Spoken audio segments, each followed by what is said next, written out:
Thank you, Mr. Speaker. Albertans can be proud that the late Premier Don Getty's Métis Settlements Act was 3 decades ahead of this week's ruling of the Supreme Court of Canada. Now, back in September 2015, a ministerial order was signed involving 3 Métis settlements in a joint business venture. To the Minister of Indigenous Relations, your predecessor was to appoint an inspector to review progress on the order's directions, and the long-awaited inspector was to have been named over a month ago. Can you please assure the 3 Métis settlements and all Albertans that the inspector is on the job and executing all of their duties?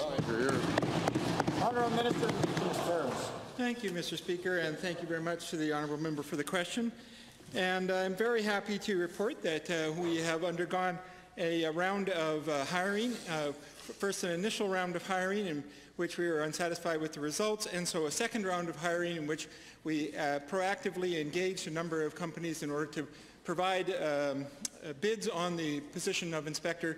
The inspector has indeed been hired and is undertaking the task as we speak.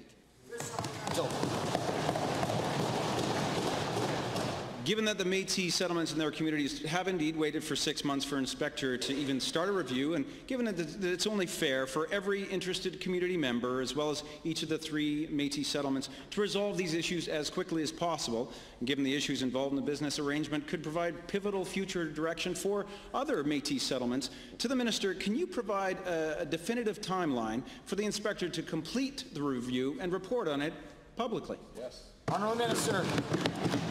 Thank you, Mr. Speaker, and thank you very much to the member for the question. Of course, this is a task that requires an in-depth examination of the history of the joint venture agreement, and we have asked the company involved to do so in a very prudent manner, and we expect them to do so. And we will expect that result to come out when it is appropriate for it to come out, not on our timeline. Second supplemental. Given that last October the Premier appointed 10 Albertans to the Premier's Advisory Committee on the Economy, and given that when I asked in this very House why Albertans' Indigenous community was not represented on the committee, and given that the Premier agreed that there should be a role for Indigenous leaders, but wanted an opportunity to meet with them, and I quote, a bit more first, Premier, have you had enough time to meet with these Indigenous leaders to determine the role that they can play on your Advisory Committee on the Economy, as well as on other agencies, boards and commissions? Member of Indigenous Relations. Thank you, Mr. Speaker, and thank you very much for the question, because I think it's very timely. One of the pieces of work that I have engaged in since I became the Minister of Indigenous Relations is to ask exactly the level of representation that has been on the boards and committees.